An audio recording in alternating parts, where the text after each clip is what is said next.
तो आज जो मैं आपको मालिका का जो है 8वां अध्याय बताने जा रहा हूँ कि शास्त्रों के अनुसार कल्कि भगवान का कहाँ जन्म होंगे। ठीक है। शास्त्रों के अनुसार भगवान महाविष्णु के 24 अवतारों में से मुख्य अवतार कल्कि अवतार हैं, जो संपूर्ण 64 कलाओं में संबल नगर पर अवतरित होंगे। भगवान कल्कि के अवतार के बारे में विष्णु पुराण, श्रीमद् भागवत महापुराण, श्रीमद् महाभारत, देवी भागवत पुराण, गरुड़ पुराण, कल्कि पुराण, भविष्य पुराण, श्रीपद, श्रीवल्लभ चरित्रामृत आदि ग्रंथों और पंचसखाकृत भविष्य मालिका शास्त्र में स्पष्ट रूप से वर्णन है। विष्णु पुराण के चतुर्थ अंश के अध्याय 24 में रचना है कि अनंत ब्रह्मांड में परिव्याप्त भगवान महाविष्णु संबल ग्राम के प्रधान ब्राह्मण के घर में, जहाँ निरंतर भगवान विष्णु जी का यश गान हो रहा है, उसी पवित्र स्थान पर अष्ट गुण संपन्न कल्कि भगवान जन्म लेंगे। श्रीमद् भागवत महापुराण में कल्कि अवतार के बारे में क्या रचना है। श्रीमद् भागवत महापुराण में द्वादश स्कंद द्वितीय अध्याय में भगवान वेदव्यास ने रचना किया है कि संबल ग्राम मुखस्य ब्राह्मणस्य महात्मनः भवने विष्णु यशः कल्कि प्रादुर्भविष्यति। इस श्लोक का अर्थ है कि संबल ग्राम के मुख्य ब्राह्मण के घर में जहाँ भगवान महाविष्णु जी का निरंतर यश गान हो रहा है, उसी घर में भगवान कल्कि जन्म लाभ करेंगे। महापुरुष जगन्नाथ दास जी द्वारा रचित उड़िया भागवत में लिखा है कि विष्णु जसा नामे ब्राह्मण विष्णु नजे ताग्रह जन्म जसोबंती नामे ब्राह्मणी ता गभ्रे जन्म चक्रपाणी कल्कि नामे अवतार होइबे परम ईश्वर। उड़िया भाषा में भगवान कल्कि के अवतार के बारे में रचना है। भगवान कल्कि भगवान महाविष्णु के यश गान करने वाले घर में अवतरित होंगे। भगवान कल्कि की माता का नाम जसोवंती होगा। उसी ब्राह्मण घर में भगवान कल्कि का जन्म लेकर जो है वो धर्म संस्थापना करेंगे। फिर गरुड़ पुराण में भगवान कल्कि के अवतार के बारे में वर्णन है। भगवान महाविष्णु कल्कि संबल ग्राम पर जन्म होने के बाद अश्व के ऊपर आरूढ़ होकर खल और असुर लोगों का विनाश करेंगे और धर्म की संस्थापना करेंगे। देवी भागवत में कल्कि अवतार के बारे में लिखा है, अथासो युगा संध्याया दसु प्रायेषु राजसु जनिता विष्णु यशो नाम्र कलिरजगपति। इसका अर्थ है कि जिस समय कलयुग का युग संध्या समय उपनीत होगा, उसी समय शासक दस्यु की तरह प्रजा को लुंठन करेंगे। उसी समय भगवान विष्णु के यश गान करने वाले भक्त के घर पर भगवान का अवतार होगा। और इस श्लोक में जो रचना है उसका अनुभव आज पूरे विश्व की मानव सभ्यता कर रही है। श्रीमद् भागवत महापुराण में श्री सुखदेव जी रचना परीक्षित को बताते हैं कि जिस समय धर्म का क्षय होगा, अधर्म का बढ़ावा होगा और धर्म संकुचित होगा, पाप धर्म के ऊपर अपनी काया विस्तार करेगा, उसी समय भगवान अवतरित होकर भक्तों का और संसार का उद्धार करेंगे। फिर भगवान कल्कि के अवतार के विषय में भविष्य पुराण के पेज नंबर 380 में लिखा है कि भगवान कल्कि के पिता कश्यप वैकुंठ से आकर जन्म लेंगे और वह लोग कल्याण कार्य के लिए संबल ग्राम में जन्म लेंगे। कश्यप ऋषि को कलयुगी असुर प्रताड़ित करके काल के कारागार में डालेंगे। कश्यप ऋषि को काल के कारागार में डालने के बाद भगवान कल्कि का जन्म होगा। कश्यप ऋषि कृष्ण लीला ग्रंथ भागवत प्रचार करेंगे। महाभारत के वन पर्व पर भगवान कल्कि का जन्म संभूत संबल पर होगा। इसके बारे में भगवान वेदव्यास ने रचना की है। पहले श्रीमद् भागवत महापुराण में भगवान वेदव्यास जी ने भगवान कल्कि संबल ग्राम पर जन्म होंगे यह रचना की थी।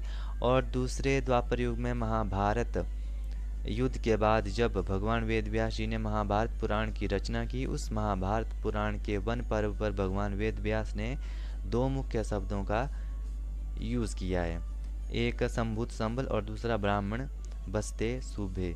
इसके आधार पर जो श्लोक भगवान वेदव्यास जी ने लिखा है उस पर प्रकाश डाले। कल्कि विष्णु यशा नाम द्विज काल प्रचोदितः उत्पत्स्यते महावीर्यो महाबुद्ध धीरा प्रक्रम संभूत संबल ग्रामे ब्राह्मण वसते शुभे। इस श्लोक का पूर्ण अर्थ है कि भगवान कल्कि भगवान विष्णु का यश गान करने वाले ब्राह्मण के घर में जन्म होंगे। भगवान कल्कि महाबुद्धि युक्त तथा पराक्रमी होंगे। कल्कि भगवान संभूत संबल में जन्म होंगे। इसका अर्थ स्थापना किया गया है वह संबल जहाँ यज्ञ अनुष्ठान के लिए ब्राह्मणों का ग्राम प्रतिष्ठित किया गया था। पंच सखाओं में अत्यंत महापुरुष बलराम दास ने संभूत संभल के विषय में भविष्य मालिका ग्रंथ में लिखे हैं। जे दशसनि घाट पुनः दस्य सहस्त्र ब्राह्मण स्वदेह स्वर्ग आकु से गले पाताल वैकुंठ मिलिले। जहाँ पंच सखाकृत भविष्य ग्रंथ में भगवान व्यास देव के महाभारत के वन पर्व का प्रमाण मिल रहा है। इस दोहे में स्पष्ट वर्णन है।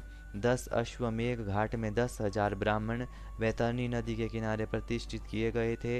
राजा जजाति केसरी के शासनकाल में उत्तर प्रदेश के कानौज से 10,000 ब्राह्मणों को लाकर वैतरणी नदी के किनारे बिरजा क्षेत्र पर उनका गांव स्थापित किया था।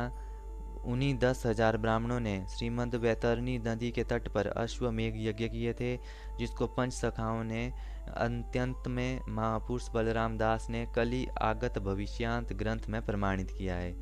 10,000 ब्राह्मणों को अश्वमेघ यज्ञ के बाद मुक्ति मिली और सभी ब्राह्मणों को पाताल वैकुंठ में स्थान प्राप्त हुआ।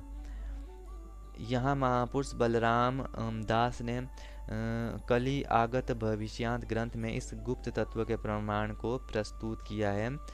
जहाँ दशा शनि या अश्वमेघ घाट है, उसी स्थान पर भगवान के 10 अवतार में मुख्य अवतार प्रभु बारहा नारायण अधिष्ठित हैं। उसी स्थान पर गंगा, यमुना और सरस्वती तीनों नदियों का संगम गुप्त में हुआ है। वह स्थान ब्रह्मदेव के तप स्थान के नाम से परिचित है, जिसको महापुरुष बलराम दास ने प्रमाणित किया है।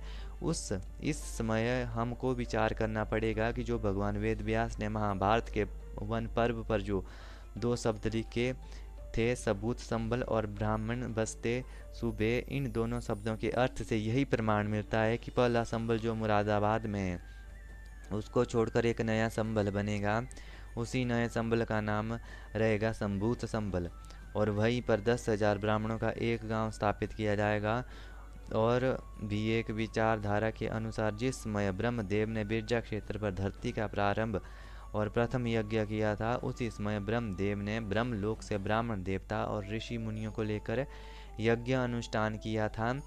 यज्ञ से आजोनी सभूता, योगमाया, माता बिरजा देवी और शंकर भगवान की उत्पत्ति हुई थी। इसके बारे में बिरजा महात्म्य ग्रंथ में रचना है। माता बिरजा देवी ब्रह्मांड के सभी देवी देवताओं की माता है, वह स्वयं योगमाया है। शास्त्र में लिखा है बी का अर्थ है ब्रह्मांड, जो ब्रह्मांड का राजा है वही बिरजा देवी है। माता बिरजा देवी अपने मस्तक के जटा देश में 5 देवताओं को धारण किए हुए हैं। गणपति, बलभद्र, शेषनाग, शिव, पार्वती और चंद्रदेव। वही बिरजा देवी का जो पवित्र स्नान घाट है, जिसे योगमाया घाट कहते हैं, जिस घाट से लगा हुआ हरिहर क्षेत्र भी है, वहीं पर माता कनक दुर्गा का स्थान भी है। उसी क्षेत्र में भगवान कल की योगमाया घाट के पास शिशु रूप में जन्म होंगे। उपरोक्त तत्व के आधार पर बिरजा क्षेत्र पर ब्रह्मदेव से जजाति केसरी तक और भी अनेक पवित्र शक्तियां द्वारा यज्ञ अनुष्ठान किया गया था। इसी कारण इस क्षेत्र को यज्ञ क्षेत्र या यज्ञपुर, वर्तमान जाजपुर नाम से नामित किया गया है। जब ब्रह्मदेव ने इस स्थान पर यज्ञ किया, यज्ञ अनुष्ठान के संपन्न होने के बाद ब्रह्मदेव से सप्त द्वीप, मही, नदी, नद, समुद्र, पहाड़, यह सारी पृथ्वी यज्ञ के दान के रूप में कश्यप ऋषि को प्रदान की थी। इसका वर्णन महाभारत के वन पर्व में किया गया है। तो ये जो था मालिका का 8वां अध्याय था। जय श्री